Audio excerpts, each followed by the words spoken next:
runtii markaa idiin sheego intii aan annaga tashanay ayana tashanayn subaxda baa waxaa la yidhi marka soo dimuqraasiyadda kuma doodayana soo codna loogama qaadaya ha soo baarlamaan ma wax la isku haystaa ha waa markii la bisleeyey ragga waa la bisleeyey dhan dadkana waa bislaysan yihiin yaa la mooshin soo diyaariyey marka intii groupkii broam xaarada ah mooshin baa la soo diyaariyey gudoomiyaha baarlamaanka loo keenay waxaa la yidhi mooshinka annaga waa kan annaga marna laalaab iyo kan iyo diyaaru mane soo ma oranayo sharciga wuxuu oranayaa ayuu akhriyaan qodobka markii hadhowtii waxaa la akhrisaa markii la gaaraa la yidhi culimadu barkood waxay jirta ilaahay saa la yidhi markaasa la iska dhegaysay samacna waa dacna akhrisaa markii la gaaraa la yidhi ilaahay saa la yidhi intee ku taalaa lagu dhaha war kitaa ku dhaha afartii insaar horteesh hadda waxay taayada hadda bal waxaa la sheegaya qodob ku ahaa xeeroosaadka baarlamaanka wuxuu leeyahay qodobkiisa 30aad soo jeedinta mooshinada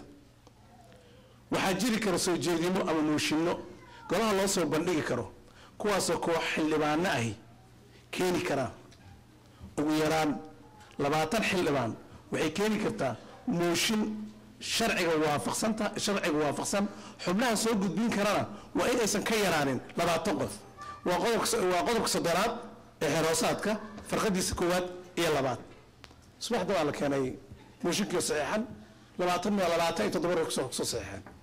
oo la leeyahay gudoomiye waxaad noogu qaadaysaa cod in la keeni karo ciidamo shisheeye dalka adii marka adeeg ku jirtaa south sudanist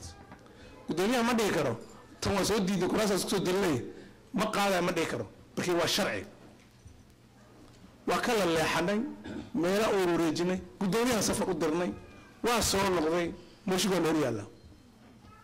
hal qaadaa leer markii la qaaday haddana waxay soo qoreen 20 kale mooshin ay leeyihiin lama kala sooci karo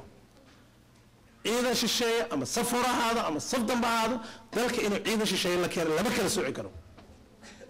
waxaan rajaynayaa walaalka inuu soo bandhigo markaan iraado sabab soo bandhig waxaan idiin soo qaaday marka oo practical ah go-aanka markuu dhacay qoraalka uu qoray gudoomiyaha oo seexan reeman soo dacwada aan islaamnimada aad ugu fiican yihiin bal marka waxaan siri ka daacad noqo aadna bahasho rasmi ah wajiga bab kaga sii marka halkan ay soo saaraan maanta codkii baa la qaaday secret ballot baa lagu sameeyay la yiri ma qodobka haddaan ku akhraasna wuxuu oranaa cod qaadista mooshinada 3 way noqon karaan faqradda 5aad cod sira cod gacantaaga cod sira iyo cod gacantaaga haddii labadooda la garan waayo oo la diido gudoomiyaha go'aaminayo gudoomiyaha iska dabacay markii inuu sameeyo inuu yiraahdo waxaan qaadanaa cod gacantaaga markii waa arkay wixii amxaari waxaan qaadanayn isla markiiba brief la qaatay khalad lagu sameeyeen anaga ma aanan ka fikirin brief oo baahanay yiraahdo briefteed bixin 20 cod kale keenay mooshin ay leeyihiin waxaan u baahanahay inuu codka noqdo sir aku dhawaat إلا ما يقول أنا ماشي قدام فديا كمبيوترية ديارة برينترز كذا ديارة ولا ديارة قرال كل قرا وسيحية كهذا وسيحية حتى سيح السوق هذا ما هراء السيحين لكن رد يقول له فاقع بس عدك على كين السوق هالير صندوق يقول أرد على كين صندوق حتى أقول أنا هاي زنجر صندوق حتى حكير كوكب أبحر حكير وأكره صندوق باكر اسمه صندوق على كين عدك على قاعدة النبي أنا وضع حكوا جونا بقول لي حوضا تطبعتني صدح اللاف وين أنت إسكو شيء سينا محارديته بقول صدن يشن وحيو عديسي إن إذا ماشي الشيء دلك اللي كيني كرا أو أن لك لسوعين أوكي مرك أنا ما فديسن وحنكون ليه خالد وسيل الله صقري يا من ديت كم بحيرة وحنقبع عنا عيدا كالكيرة وحنقول النقطة عيدا هيسو حكومته معموشو من ديت كودا وحودا أنا أنقو أنا برنامج كذا أنا يو كان يسوبرفايز كراميس صف كورة أنا كجرن لكن ولا مري صف كورة لا أنا وحكم بني سنة مركا إن عيدا كيون كم ضحك نقطة من ديت كذا أنا عن الهامة إن أي نقطة من لوجستيك كلية حد الله بعد صف كورة إذا سوق جل كريم مرنا عيدا هم سوق جل كريم أتكلم على كي أنا أقول بفنا أيوة ما كمان الدريمين موشك ما أقول لكن وحسن أجين إنا موشن قرب بجنين إنا كونديشنز كان جلو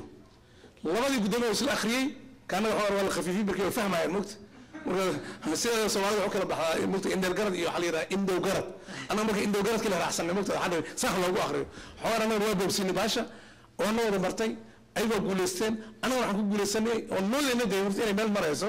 in ciidamadaas imaanay is safka hore noqonin officially laakiin logisticada waxay ka qaataan laakiin under the mandate of the United Nations noqoto walaa wasat thanks warqadda af ingiriisi ay ku qoran tahay tus shaabada say u arkaan bariyo baash ka soo baxday meeshi baarlamaanka federaalka beelgaarka ee jamhuuriyadda Soomaaliya xafiiska gudoomiyaha Transitional Federal Parliament of the Somali Republic TFB wasaas office of the speaker af carabi oo computerkiisa af carabi gameeyay umarada marka iska qalqal loo xogaa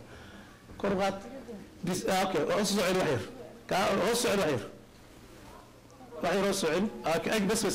Okay, the Transitional Federal Parliament of Somalia considered proposals of the Council of Ministers on National Security and Stabilization Plan. It's a final session on 14th of June 2006. The Parliament authorized it by a vote of 125 to 73.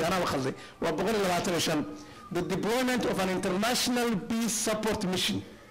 under the mandate and the authority of the United Nations and the participation of frontline states in the training of the Somalian National Police and Army and the provision of logistics and emergent support to the International Peace Support Mission. meesha kuma jiro Soomaaliya san ciidan safka hore oo soo gali karo oo imaan kara haba yaraatay kuma jiraan waa peace support mission the Parliament further endorsed frontline states participation in the International Peace Support Mission. That's also